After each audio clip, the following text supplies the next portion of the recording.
Allah kita adalah Allah yang rendah hati. Dia mau menerima kita dalam keadaan apapun juga.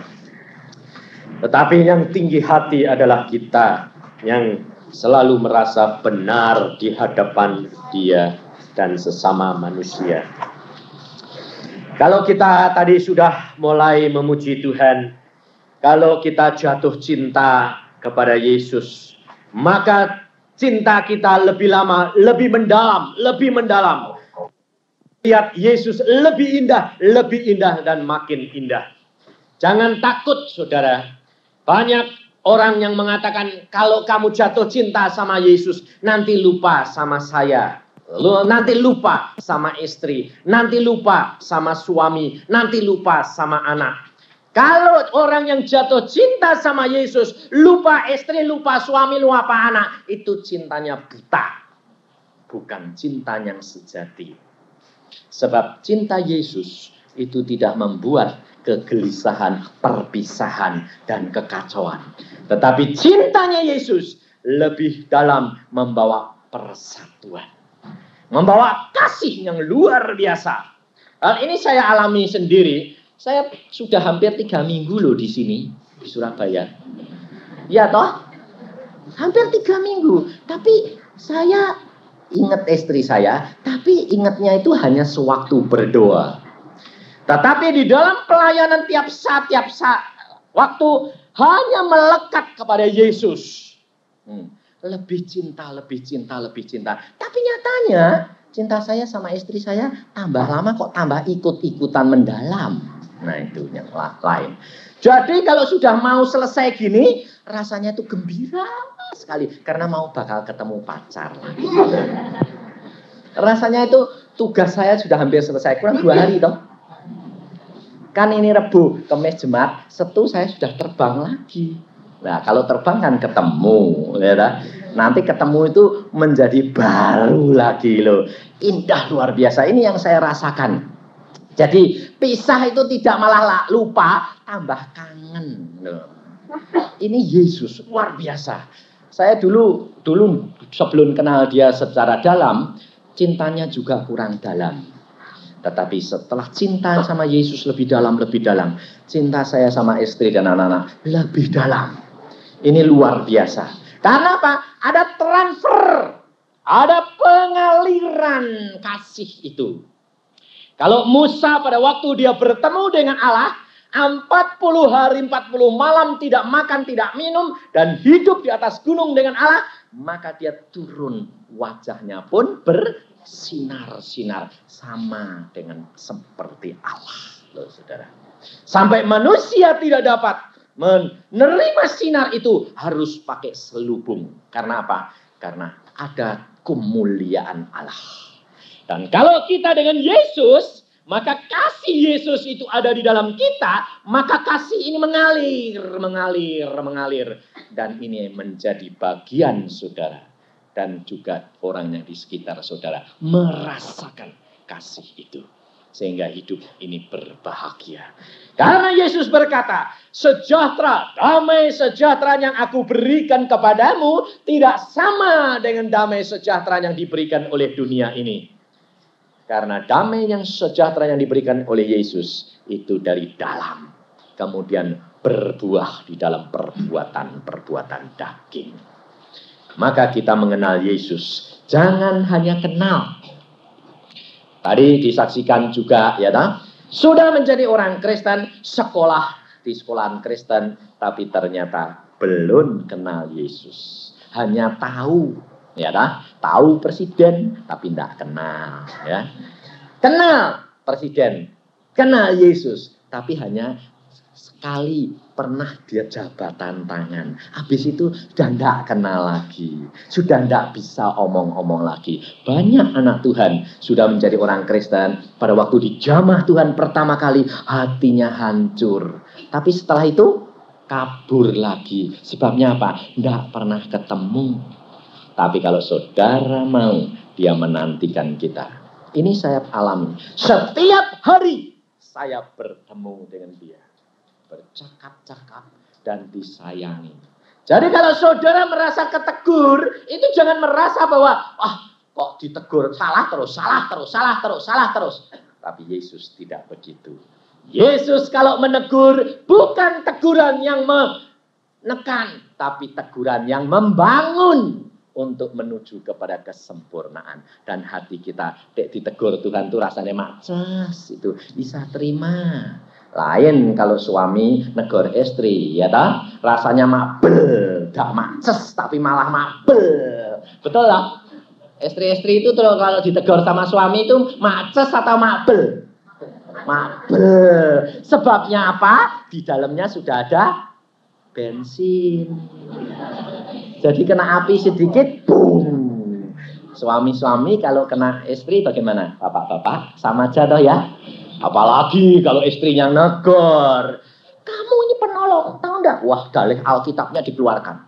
Istri harus tunduk sama suami. Enggak usah negor-negor ya, nolong saja. Loh, ya tahu. Lalu jadi jagoan di sini ya. Kalau Rabu yang lalu itu Tuhan berbicara apa? Tentang air anggur ya. Ibu-ibu ini menjadi air anggur, bisa membuat mabuk, bisa membuat segar ya. Ini hari ini terusannya itu istimewa, saya sampai heran saya. Tuhan meneruskan bukan anggurnya, tetapi masalah kalau engkau dijadikan penjaga tetapi mabuk bagaimana? Ya. Istri-istri ini kan penolong, ya toh? Penolong itu kan menolong toh? Menolong itu sama dengan penjaga ya. Tapi kalau penjaganya mabuk bagaimana? Nah ini masalahnya. Repot ya toh. Suami-suami itu untuk melindungi, betul enggak? Untuk menjaga serangan-serangan dari luar masuk ke rumah tangga. Tapi kalau penjaganya mabuk bagaimana? Nah, jadi tidak bicara jangan enak-enak loh. Suami-suami, yang ini bicara buat suami dan istri, bukan ibu-ibu. Mumpung di sini ibunya banyak, jangan lalu bilang kapok kowe. Enggak, ya. Dua-dua. Tuhan tuh kalau bicara enggak ngasih cuma separuh, dua-dua. Sebab Dia Allah yang mengasihi. Mari kita buka firman Tuhan di dalam Yohanes pasal yang keempat, ya. Nanti kita tahu bagaimana menanggulangi orang yang harusnya jadi penjaga tapi mabuk ya. Yohanes pasal 4, ketika Tuhan Yesus mengetahui bahwa orang-orang Farisi telah mendengar bahwa Ia memperoleh dan membaptis murid lebih banyak daripada Yohanes, meskipun Yesus sendiri tidak membaptis melainkan murid-muridnya. Ia pun, mulai ayat 3, Ia pun meninggalkan Yudea dan kembali lagi ke Galilea. Ia harus melintasi daerah Samaria, maka sampailah ia ke sebuah kota di Samaria yang bernama Sikhar, dekat tanah yang diberikan Yakub dahulu kepada anaknya Yusuf. Di situ terdapat sumur Yakub. Yesus sangat letih oleh perjalanan, karena itu ia duduk di pinggir sumur itu. Hari kira-kira pukul 12. Maka datanglah seorang perempuan Samaria hendak menimba air. Kata Yesus kepadanya, berilah aku minum. Sebab murid-muridnya telah pergi ke kota membeli makanan. Maka kata perempuan Samaria itu kepadanya, masakan engkau seorang Yahudi minta minum kepadaku seorang Samaria? Sebab orang Yahudi tidak bergaul dengan orang Samaria. Sampai di sini lebih dahulu. Mari kita berdoa. Tuhan, firman-Mu sudah mulai hamba bacakan, anak-anak-Mu sudah mendengar, sekarang Kau sendiri yang mengurapi dan menguraikan dan masukkan dalam hati dan kepikiran kami, supaya kami mengerti apa yang menjadi kehendak-Mu. Dalam Tuhan Yesus kami percaya. Amin. Kalau saudara perhatikan ya, ia harus melintasi daerah Samaria. Dia mau pergi ke Galilea, tetapi dia harus melintasi Samaria. Apa arti Samaria? Samaria itu suatu daerah, satu provinsi, tetapi dia itu dinamakan kota penjaga. Di tempat harus berjaga-jaga. Samaria, di Samaria, di tempat yang seharusnya jaga-jaga itu, ada sebuah kota. Di dalamnya ada kota Sikhar itu, Dan di situ terdapat sumur yang diberikan Yakub kepada Yusuf. Sumur ini sumur Yakub namanya. Yakub itu namanya apa? Penipu. Artinya penipu. Nah, kemudian Sikhar ini namanya. Sikhar ini desa itu namanya pemabuk. Nah, orang Samaria harusnya dijadikan penjaga-penjaga. Tetapi pada saat itu Tuhan Yesus lewat. Tuhan Yesus letih. Perhatikan, Tuhan Yesus sangat letih karena perjalanan. Yesus adalah jasmani biasa. Pada waktu di dalam dunia, dia juga letih. Dia bisa susah, dia bisa ketawa, dia bisa menangis. Dia letih, sangat letih. Dan dia duduk di pinggir sumur. Saudara, lalu datang seorang perempuan. Nah, perempuan ini tuh harusnya kan dijadikan perempuan Samaria. Disebut loh di sini. Perempuan Samaria. Dia menyebut dirinya sendiri. Apakah engkau seorang Yahudi minta minum kepadaku seorang perempuan Samaria? Loh. Seorang perempuan yang harusnya punya profesi, punya kedudukan sebagai apa? Penjaga. Baik penjaga suaminya, baik penjaga anak-anaknya, baik penjaga mertuanya, dan penjaga ibu ayahnya. Tapi perempuan ini ternyata dia dari kotanya pemabuk. Dan justru dia mengambil air di mana? Di sumurnya seorang penipu. Nah, ini yang menjadi masalah sekarang ya. Bagaimana sekarang? Ini perempuan dia merasa yang punya hak. Padahal dia menyatakan dirinya bahwa dia seorang penjaga. Tetapi adakah dia menjadi seorang penjaga yang benar? Apakah dia benar-benar melakukan tugasnya dengan baik? Memang menjadi penjaga itu membosankan, saudara. Coba bayangin. Dia jaga sesuatu yang diawasi terus. Supaya jangan terjadi sesuatu yang merugikan di dalam penjagaan dia. Tetapi kalau jaga malam itu sampai malam tidak ada apa-apa, tidak terjadi apa-apa, jadi ngantuk enggak? Ngantuk. Dan kerap kali menjadi mabuk karena untuk mengisi kehangatan tubuh itu dia minum minuman keras. Dikira tugas ibu-ibu itu siapa? Ibu-ibu pada waktu menikah sama suaminya, suami menikah, saling berjanji. Janjinya apa? Sehidup semati. Jadi kalau sehidup semati itu mati sama-sama, hidup sama-sama enggak? Hah? Hah? Yang lain mengatakan sehidup semati, ya mati nih bareng, jadi satu, hidupnya jadi satu. Padahal itu satu toh. Sehidup satu, jadi hidup sendiri. Semati, mati ya dhewe. Nah, jadi ternyata itu tidak dihayati sedalam-dalamnya, tapi malah dibalik. Kalau hidup hidupku, kalau mati ya mati yo. Ya nah, ini kenyataan.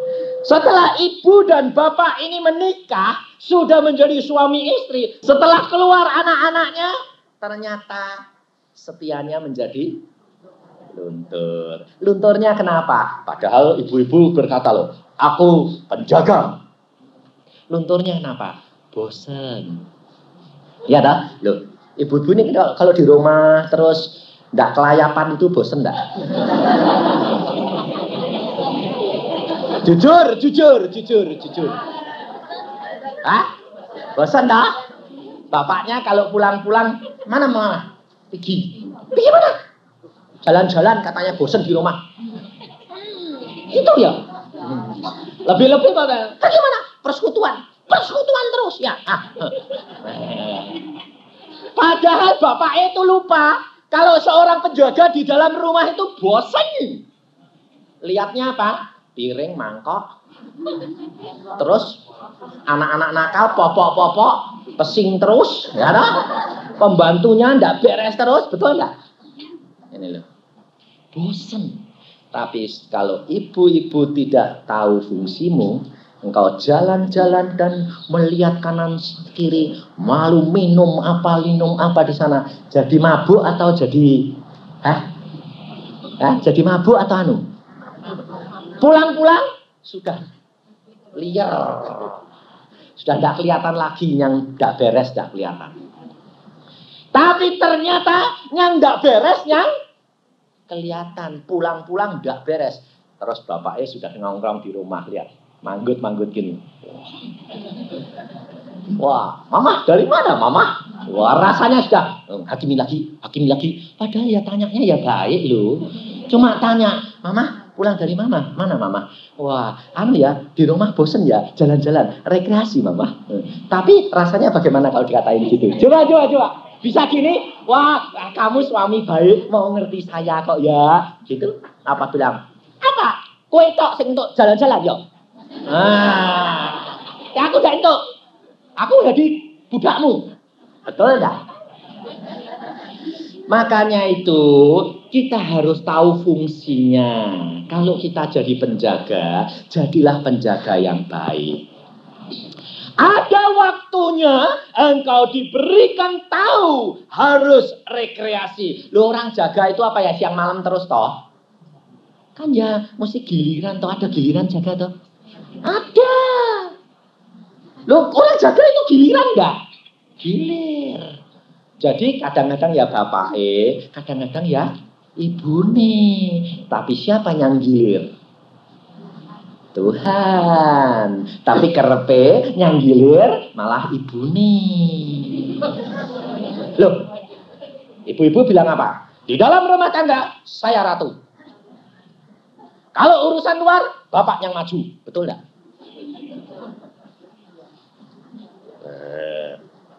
Enggak?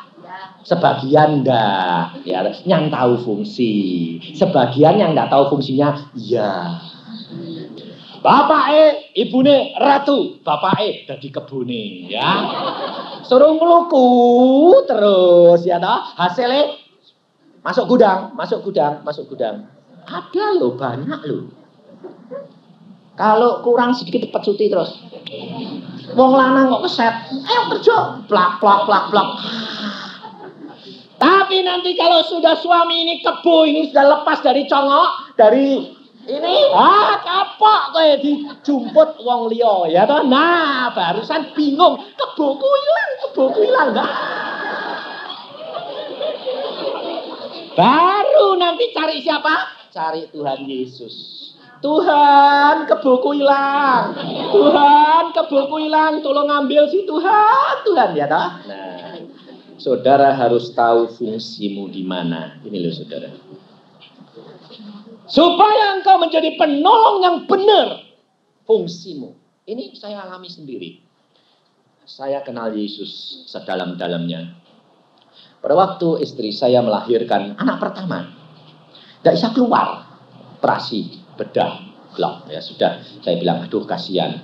Lalu saya ini kan orangnya seneng gurau. Jadi kalau saya ketawa dia, aduh, perutnya kan sengkring. Saya bilang, lu sakit? Ya sakit, wong. Perempuan ini, Samaria yang harusnya, ternyata dia mabuk. Mabuk apa? Wah, mabuknya enggak tanggung-tanggung. Dia benar-benar mabuk kepayang. Dikupas. Biar kelihatan isinya yang sebenarnya. Loh, ya salahmu toh. Wani nyanyi ya, konsekuen. Istri ini, Nyonya Samaria ini. Nyonya ini nggak tanggung-tanggung, mabuknya itu kepayang luar biasa. Saya yakin di sini nggak ada ibu-ibu yang seperti dia mabuknya. Nggak ada toh. Nggak ada, pasti, jamin, nggak ada. Tapi setidak-tidaknya ada. Nggak punya satu toh, punya dua paling enggak. Nggak 5, tapi cuma 2. Loh, yang satu apa? Bekas pacare. Meskipun engkau sudah bersuami, masih teringat enggak kadang-kadang bekas pacarmu? Ayo, jangan enak-enak. Bilang, enggak. Geger dek suaminya, kelengan enggak? Kelengan, aku gelo di sewa kawin dek kue. Ya, bener enggak? Tuhan berkata apa? Engkau kalau sudah memandang seseorang, engkau tergerak hatimu, engkau sudah berzina dengan dia. Jadi jangan enak-enak ibu-ibu ini merasa aku suci, wong lanang ki lho sing zina terus. Sing punya bekas punya pacar, hati-hati. Itu harus dikeluarkan dari hati dan kepikiran. Engkau harus menjadi penjaga yang sungguh-sungguh, menjadi penolong yang sungguh-sungguh. Bagaimana cara Yesus mengajar kita? Kita lihat. Di dalam ayat selanjutnya Yesus berkata, Yesus letih. Ya, Yesus letih dan dia duduk di pinggir sumur. Yesus ini anak Allah yang sempurna, manusia yang sempurna. Kalau letih, dia dapat memanfaatkan setiap situasi dan kondisi. Padahal kita kalau letih bagaimana? Ayo, saya sendiri loh, saya sendiri. Kalau letih, gampang marah, gampang tersinggung, sembarang salah. Lebih-lebih kalau saya sudah kerja keras, ini enggak di luar. Kalau di luar gini kan saya menginjil. Habis menginjil, saya letih, saya masuk kamar, tidur. Sembayang, tidur, istirahat, hilang. Tapi kalau saya di rumah, kerja. Kalau saya di rumah kan saya sudah tinggalkan rumah tangga itu 20 hari kadang-kadang. Jadi saya cuma 10 hari. Kalau di rumah mesti beres-beresin yang enggak beres. Ada apa, istri saya bilang, ini adanya enggak beres dah. Saya kerja terus. Tapi kalau saya sudah letih, saya kepengen masuk ke kamar, betul enggak? Tidur, leleh-leleh. Sudah jam 9 gitu, sudah mulai ngantuk. Lah padahal, ibu-ibu ini kan istirahatnya kan kalau sudah malam toh. Kalau pagi sampai siang itu kan kerja terus, ya dong. Lah kalau sudah masuk tidur, pikirnya itu kan waktu relaks sama suami, bisa ngobrol. Lah istri saya ya gitu loh, kepengen denger, penginjilannya dari luar kota. Loh, ya kepengen tahu. Bukan nyelidik nanti jatuh cinta. Tidak. Istri saya percaya sama saya. Luar biasa, gak pernah dia tanya. Bagaimana? Sebabnya apa? Dia sudah tahu mata suaminya ini dibutakan. Sebab orang segini tuh tidak ada yang ayu tuh. Elek.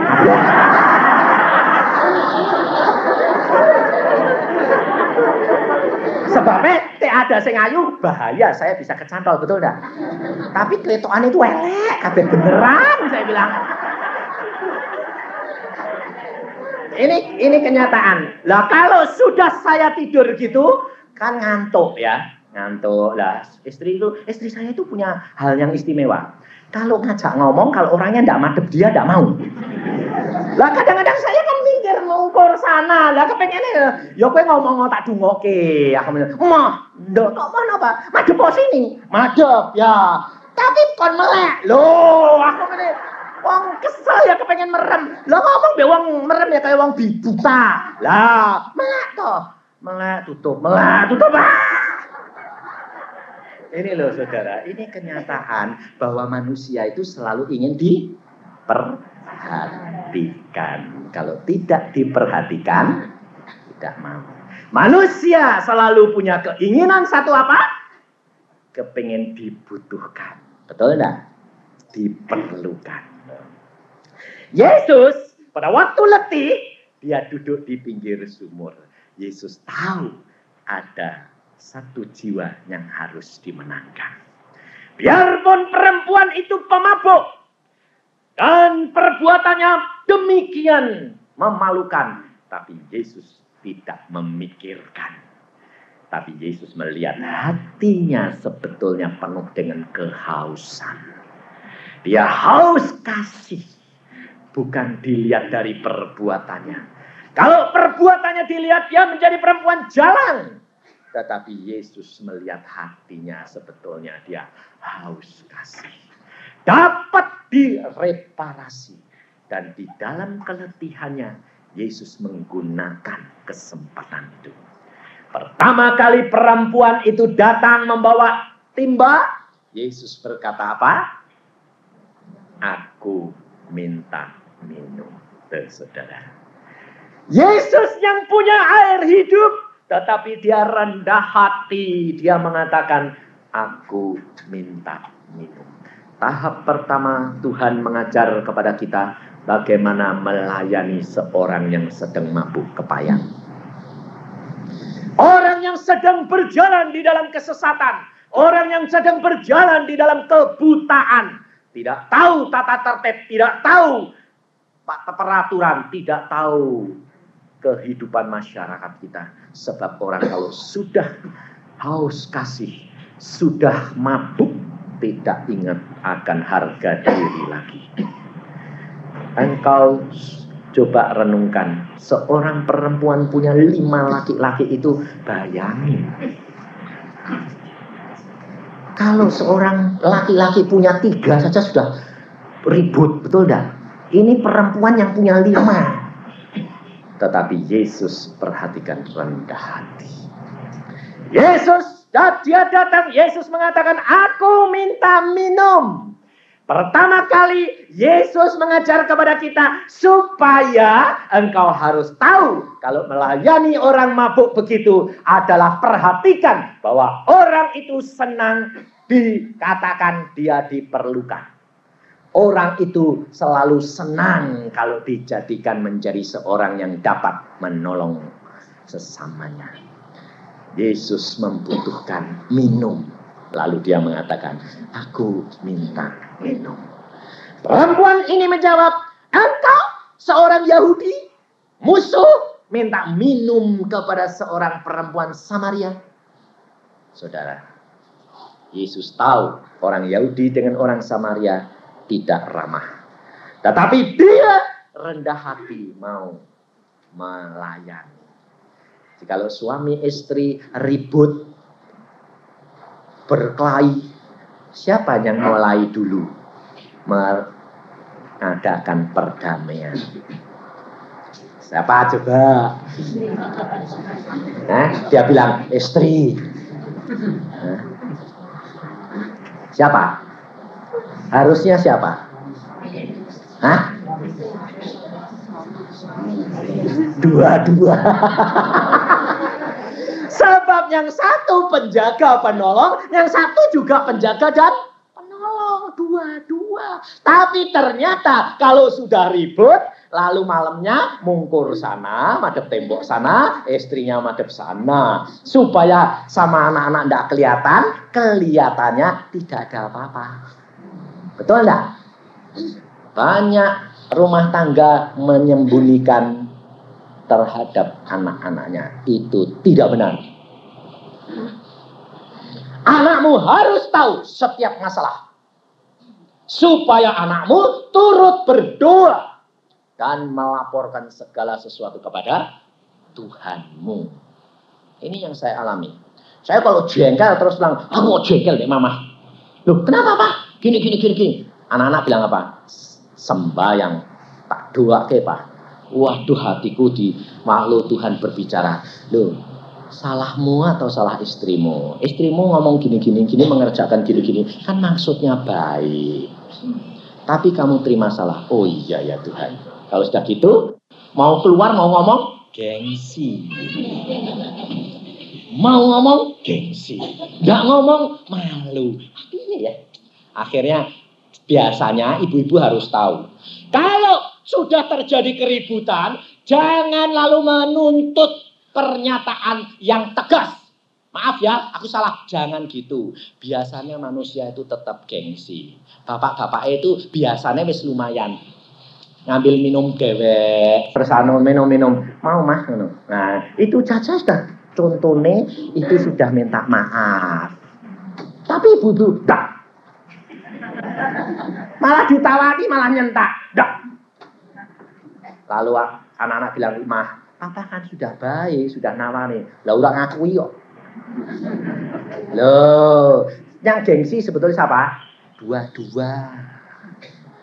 Saya dulu keras hati loh. Luar biasa saya. Saya kalau marah, istri saya katakan, kamu pulang atau tetap di sini. Silakan. Saya itu orang keras luar biasa. Tapi istri saya itu lembut luar biasa. Dia cuma melelehkan air mata kalau sudah begitu. Dan saya kalau lihat air matanya, hati saya kena es.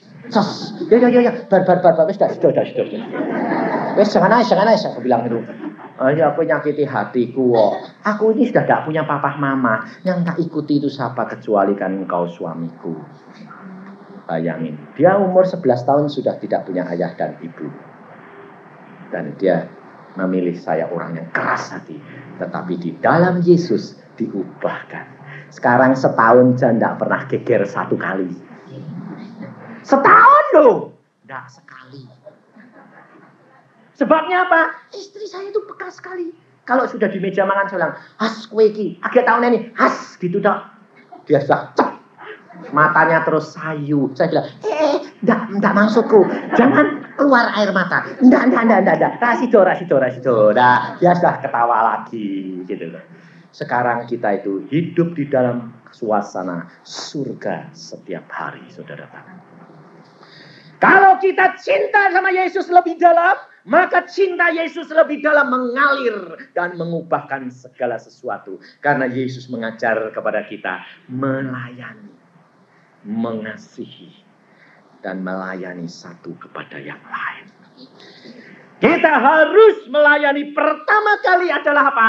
Aku butuh engkau. Kalau ibu-ibu di dalam rumah tangganya selalu mengatakan, aku butuhkan. Selalu berkata kepada suami begitu, suamimu pasti bertanggung jawab. Tapi ibu selalu apa? Nutoh. Selalu menyalahkan, selalu menuduh. Tetapi coba sekarang sanjung. Jangan, saya bolak-balik sudah bilang, suamimu itu adalah anakmu yang terbesar. Anak laki-laki yang paling gede itu suamimu.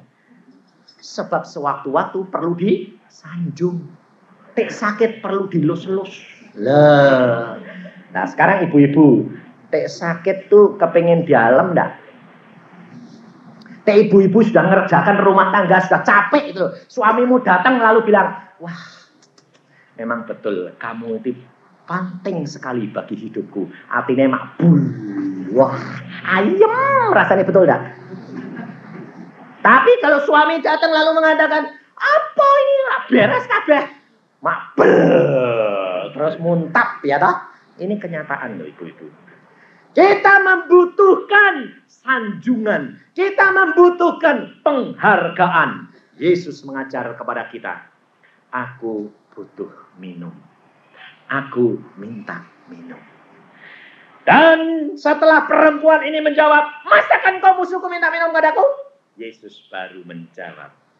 Firman Tuhan selanjutnya berkata, jawab Yesus kepadanya, jikalau engkau tahu tentang karunia Allah, dan siapakah dia yang berkata kepadamu, berilah aku minum, niscaya engkau telah meminta kepadanya, dan ia telah memberikan kepadamu air hidup.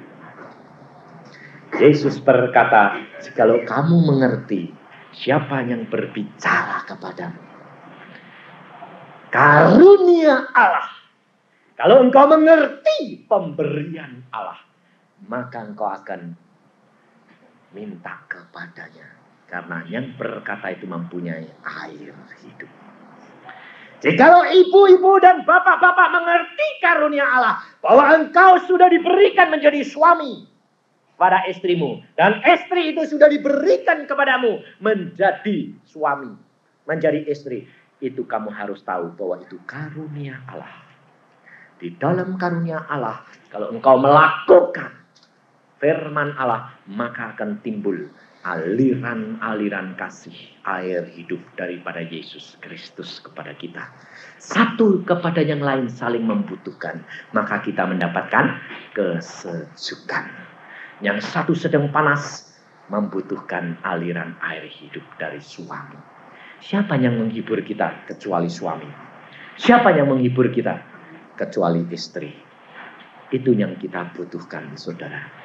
Tetapi kalau engkau sedang menghadapi suami atau istri yang sedang mabuk, jangan engkau lalu hakimi dia. Tetapi layan, sanjung seperti Yesus menyanjung. Maka engkau akan melihat apa kata perempuan itu kepada kita sekalian.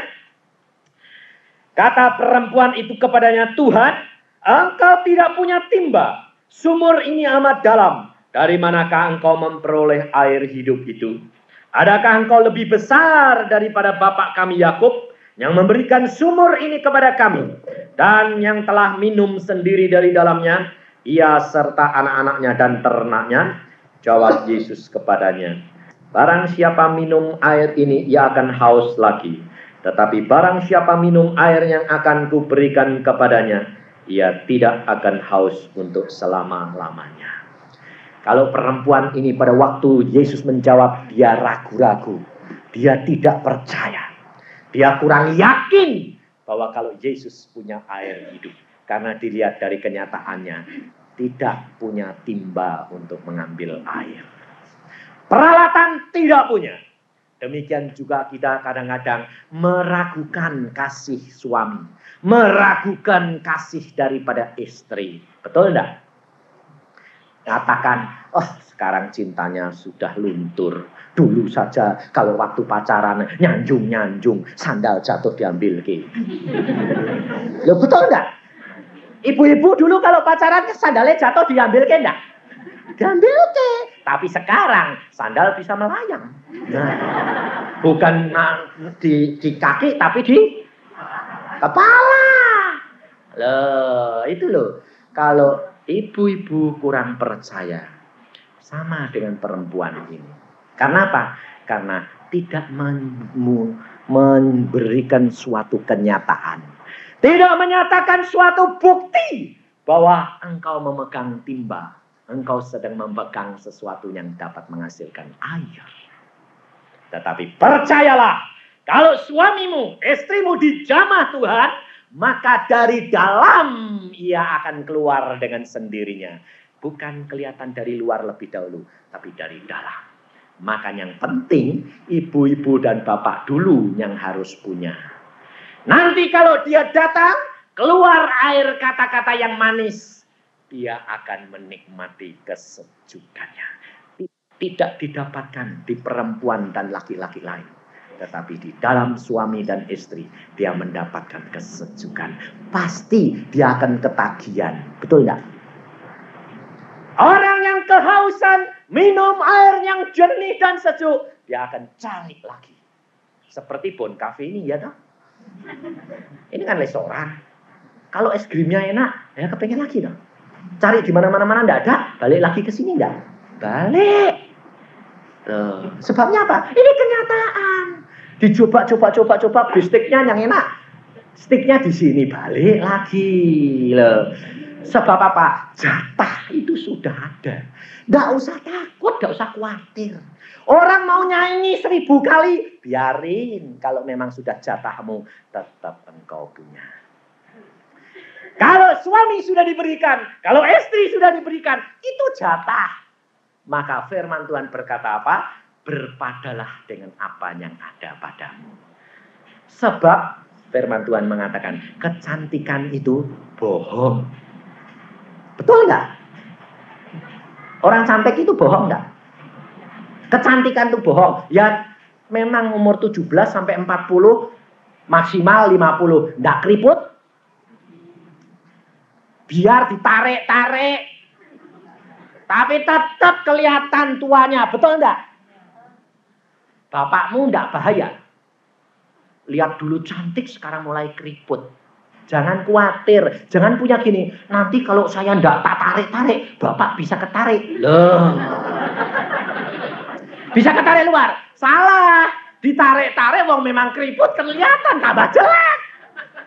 Salah-salah menceng. Wah. Repot. Jangan, biarin. Toh suamimu tambah lama tambah tua. Matanya ya tambah kabur. Gak apa-apa, biarin. Dia kalau tambah kabur, tambah nostalgia. Kelihatannya toh cantik terus. Dan itu saya alami loh, saya alami. Saya sampai bingung kok sama istri saya itu. Kamu nih kok kelihatan tambah seksi sih. Tambah tua, tambah merangsang. Saya bilang, wah. Lah dia bilang, biar supaya kamu gak ketarik orang lain. Ya, saya bilang. Sebabnya apa? Pernah dia ngomong, ini tadi saya barusan ngomong sama Vivit sama Neng-Neng. Saya ingat. Istri saya bilang, rambut Kiki gak sapi toh. Tak krul gini-gini kok modal madil. Beneran. Kenapa? Kayak modal madil malah narik. Nah, sekarang kan zaman hipis, saya bilang, modal madil, lah kamu up to date, saya bilang. Dia bilang, loh, bener. Loh, saya tuh lihat modal madil kok malah, kok antik kan istriku. Sampai saya bilang sama anak saya, mamamu tuh kok antik, kenapa? Lah rambutnya itu antiknya kayak gitu. Isa, merangsang gitu. Lah, saya ketawa-ketawa sama anak-anak, istri saya bilang, apa? Kenapa ngetawain saya? Nggak, kamu nih kok tambah genit, saya bilang. Lalu dia lari kepada saya, mukul. Nggak, ngopain cium. Ayo, ibu-ibu kalau dipuji gitu nggak seneng. Gregeten, tapi kan seneng hati nih. Nah, itu loh.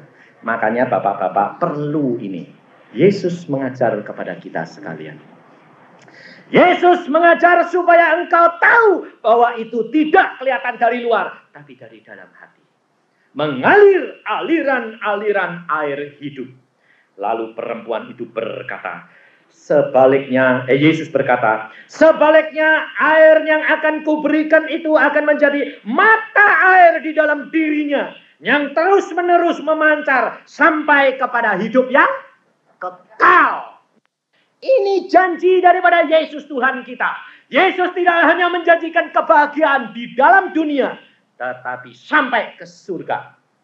Ingat saudara, saya berani katakan ini karena saya sudah lihat Firdaus.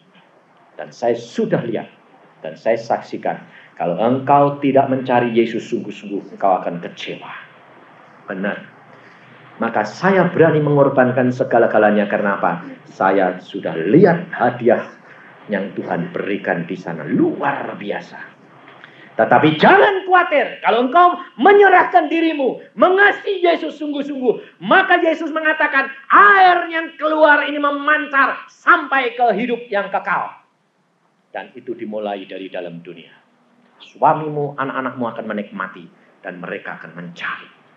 Pada waktunya mereka akan kehausan, di mana engkau akan menyajikan buah-buah air hidup, pengikutan dengan Yesus yang manis, dan dia akan mencari engkau sehingga pada waktunya engkau sudah pulang, dia terkenang dan dia akan menjadi anak Tuhan sama dengan engkau untuk kumpul di dalam kerajaan surga. Kata perempuan itu kepadanya, Tuhan, berikanlah aku air itu supaya aku tidak haus dan tidak usah datang lagi ke sini untuk menimba air lagi. Perempuan ini apa? Mau enaknya saja. Betul loh? Semua orang kepengen enak loh. Yesus tahu caranya. Pertama, disanjung dulu. Merasa dibutuhkan. Kedua, Yesus menawarkan sesuatu yang mengenakan. Sehingga dia tidak usah susah-susah. Coba saudara. Cara yang kedua ini harus engkau menolong, memberikan harapan, memberikan pandangan bahwa engkau sekarang sudah kenal Yesus, maka engkau melayani suami, istri, anak-anak dengan bertanggung jawab. Maka akan menyebabkan dia bertanya-tanya, beri aku air itu. Kalau sudah bertanya, minta, baru Tuhan Yesus berkata apa? Pergilah, panggillah suamimu, bongkar dosa. Tapi kalau ibu-ibu, enggak, ketemu langsung, aku dengar punya simpanan ya. Wah, langsung dituduh, salah. Langsung bapaknya, siapa yang ngomong? Bela diri. Jangan, kayak Yesus. Seperti Yesus. Cintanya, jalannya seperti Yesus. Alkitab mengajar kita menjadi bijaksana. Menjadi pemenang. Bukan menjadi pengalah. tetapi pemenang. Tidak kalah, tetapi melayani untuk mencari kemenangan demi kemenangan. Ini. Cara yang kedua, Yesus sudah mengatakan bahwa ada yang istimewa. Lalu perempuan ini minta, Yesus bongkar. Panggil suamimu. Lalu perempuan ini menjawab, aku tidak mempunyai suami. Wah, betul lah. Betul. Tapi kata Yesus kepadanya, tepat loh, dibenarkan loh. Cara yang ketiga, Yesus empat apa? Yesus membenarkan perkataan perempuan itu. Tidak salah. Jadi kalau bapak-bapak bilang, aku tidak punya istri, lo benar. Jangan bilang, itu siapa? Istrimu muda. Salahmu, mulutmu berkata istri, ya diambil istri sungguh. Kalau jangan bilang gitu, jangan diimani kalau itu jadi istrinya. Sebab perempuan ini berkata, aku tidak bersuami. Yesus berkata, tepat katamu itu. Bahwa engkau tidak mempunyai suami, sebab engkau sudah mempunyai 5 suami. Dan yang ada sekarang padamu bukanlah suamimu. 6. Sudah punya suami 5, tambah 1, punya simpenan 1 lagi. Bayangin. Tetapi dia Yesus berkata, panggil suamimu cuma buat mancing. Supaya dia dosanya dibongkar dan menyatakan dirinya sendiri. Perempuan ini mengatakan, aku tidak punya suami. Tepat, betul. Sebab 5 yang sudah jadi suamimu, tapi yang sekarang ini bukan suamimu. Kena enggak hatinya? Kena. Kalau sudah itu bisa jawab. Tidak bisa. Kenapa? Karena Roh Kudus menegur hatinya. Ini bukan manusia biasa. Ini Roh Kudus yang berbicara. Demikian juga bapak-bapak dan ibu. Sebelum bertindak, berdoa. Karena Yesus pada waktu di dalam dunia, dia ada Roh Kudus di dalam dirinya. Saudara dan saya sekarang ada Roh Kudus di dalam diri kita. Sama status kita dengan Yesus. Jikalau kita dapat memanfaatkan, menikmati pimpinan Roh Kudus, kita akan berbicara tepat sama suami dan istri. Tidak menyakiti hati, tetapi membawa pulang suami terbongkar dengan sendirinya. Banyak istri-istri, ini yang saya banyak layani, dan pengalaman anak hamba Tuhan yang lain. Kalau seorang istri yang sungguh-sungguh melekat sama Tuhan, apa yang terjadi sama suaminya diberitahu oleh Tuhan pada malam hari. Ada seorang suami yang sedang nyeleweng, dan malam itu Tuhan berbicara. Lihatkan suaminya sedang bingung sama perempuan lain. Kemudian istri ini melihat suaminya itu ya tidak mau mengingkari istrinya. Kasihan sama anak-anaknya. Tetapi dia ditarik oleh satu kuasa gelap. Sampai istrinya mengatakan, kasihan ya suamiku. Lalu dia bangun, dia berdoa, Tuhan, kasihan suamiku dong Tuhan. Padahal dia tidak tahu kalau suaminya itu sudah punya simpenan. Lalu dia bilang, berdoa. Suaminya terbangun.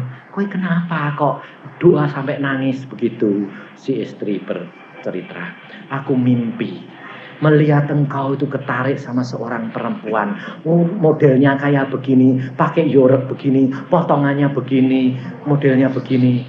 Dan kamu sebetulnya tidak mau, tapi kau terpaksa karena ada suatu daya tarik. Dan kamu tidak sanggup untuk melawan dia. Suaminya nangis. Suaminya menangis. Mengapa kamu menangis? Suaminya tidak bisa berkata apa-apa. Dia berkata, itu aku. Jadi kamu jatuh. Iya. Sudah kita berdoa. Tidak apa-apa. Kita minta kekuatan untuk lepas dari itu.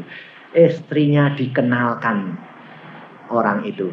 Orang itu dianggap adiknya, diinjilin. Sampai akhirnya lepas. Dan dia dinikahkan. Dan ini suami istri hidup bahagia. Inilah saudara. Yesus punya cara, bukan caramu. Yesus punya jalan. Jalan Allah itu adalah jalan yang sempurna. Kalau engkau melekat kepada dia, maka segala perkara tidak ada yang mustahil bagi engkau. Allah mengajar kepada kita supaya kita mengubahkan perempuan laki-laki yang mabuk menjadi alat-alat Yesus Kristus. Ini. Maka perempuan itu berkata apa? Tuhan, nyata sekarang padaku bahwa engkau seorang nabi. Loh, saudara. Nyata sekarang kepadaku bahwa engkau seorang nabi, katanya. Nabi itu apa? Nabi itu adalah orang yang dapat berbicara dengan Tuhan. Lah saudara-saudara ini punya Roh Kudus enggak? Roh Kudus bisa bicara dengan saudara enggak? Bisa.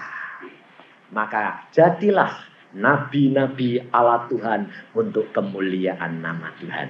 Setelah dia tahu perempuan ini Yesus bukan manusia biasa, demikian juga engkau akan diketahui oleh suami dan istrimu bahwa kamu pun manusia bukan manusia biasa.